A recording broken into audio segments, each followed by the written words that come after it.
임플란트에 대해서 이야기 네네. 나눠보고 하는데요. 임플란트가 현대 뭐 최대 발명품이다 이런 말까지 나오는데 임플란트가 어떤 것인지 좀 설명 부탁드립니다. 넓게 보면은 뭐 인공 무릎 관절, 뭐 심장에 넣는 것까지 다 임플란트 할 수 있을 정도로 몸의 외부의 것이 들어간다고 볼 수 있는데 가장 대표적으로 치과에서 먼저 발견을 했고 우리 몸에 이제 치아나 어떤 음식을 씹는 기능을 하는 것들이 잃어버렸을 때 임플란트라는 걸 통해서 그 기능을 대체하는 것이다 이렇게 좀 볼 수 있습니다. 임플란트는 그럼 어떤 분들이 해야 되는지? 그대로 이제 치아를 쓰지 못하게 되는 경우에 쓰신다고 보시면 되고요. 그 다음에 이제 우리가 치아가 없어졌을 때 그 치아를 대체할 수 있는 것들로 예전에는 그냥 치아에 새로운 크라운을 씌우거나 아니면은 치아를 빼면 옆에 치아를 멀쩡한 거를 깎아서 브릿지로 하거나 이런 식으로 계속 옆에 있는 치아들을 하나씩 손상시켜 갔는데 그러지 말고 문제가 있는 치아 하나만 딱 제거를 하고 문제 있는 치아만 새로운 임플란트로 바꿔서 그것만 교체하는 걸로 이제 생각하시면 될 것 같습니다.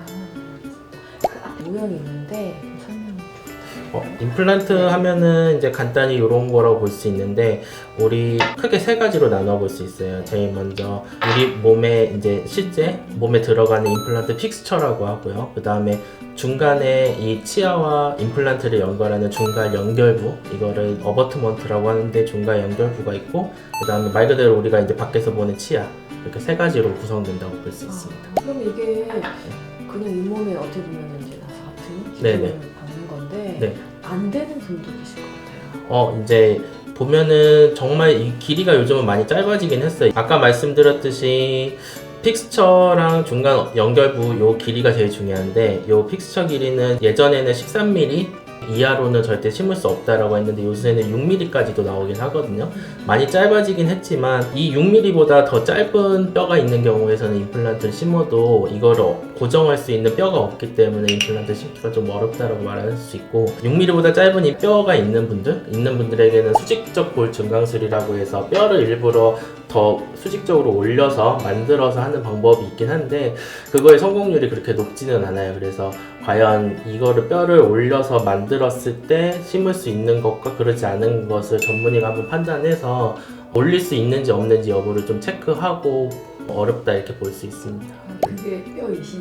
뼈 이식은 이제 포괄적으로 치아를 빼기만 해도 빈 공간이 많으면 중간 부분에 뼈 이식을 해줘야지 뼈가 손실되지 않거든요. 그런 거부터 시작해서 아까 말했듯이 수직적 높이가 작았을 때 그걸 더 높이기 위해서 만드는 것까지 전부 포괄해서 뼈 이식이라고 할 수 있고 아무래도 이제 수직적으로 올라가는 높이가 높아질수록 난이도는 높아지고 그렇게 해서 새로 만들어진 뼈가 임플란트를 잡을 수 있을 정도의 고정이 나올지는 좀 계속 체크해 봐야 돼서 되게 환자분마다 케이스가 되게 다양하다고 볼 수 있습니다. 일례로 담배를 하나도 피지 않으시는 분이 수직적 보호를 증강한 것과 담배를 피우시는 분이 증강한 거의 성공률은 확연하게 다르거든요. 그래서 똑같이 나는 뼈 높이가 낮고 잇몸 상태가 좋지 않다고 하더라도 구강위생관리나 생활습관에 따라서 여부는 달라질 수 있기 때문에 임플란트를 어찌 보면은 못하는 케이스는 없다고 할 수 있지만 그 환자분의 위생관리 스타일이나 이런 거에 따라서 되게 다양해질 수 있다고 볼 수 있습니다.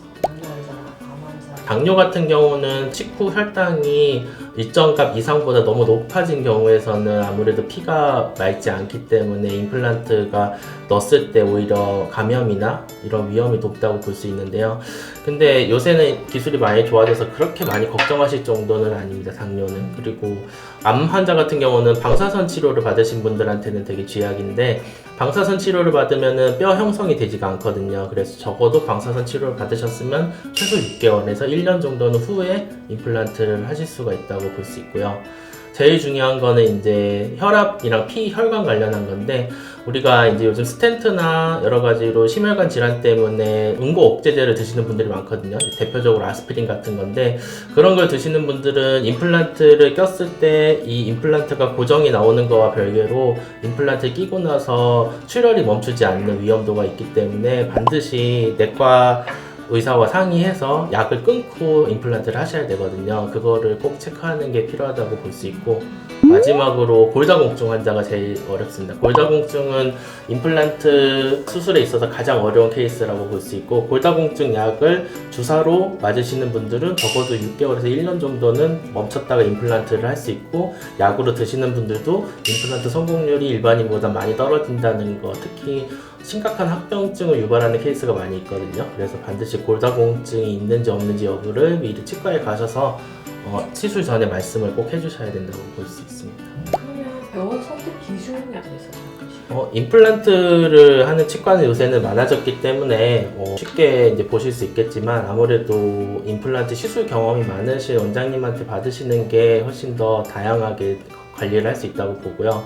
특히나 이제 요새 이렇게 가이드 같은 걸로 해서 임플란트를 심으시는 원장님들이 많은데, 가이드를 하지 않고도 임플란트를 잘 하시는 원장님께서 가이드를 했을 때는 그게 활용도가 좋고 정확한 위치 잡을 수 있지만, 가이드로만 하시는 케이스에서는 조금 한번 경험적인 면에서 좀 한번 생각을 해보시면 어떨까 싶고, 그리고 요새는 이제 너무 싼 가격에 공격적으로 하시는 치과가 많이 있거든요. 그런 치과는 내가 굳이 빼지 않아도 되는 치아를 빼고 임플란트를 하는 것도 많이 들리기 때문에 적어도 두세 치과에서 한번 비교 견적을 내보시는 거를 꼭 추천드리는 바입니다.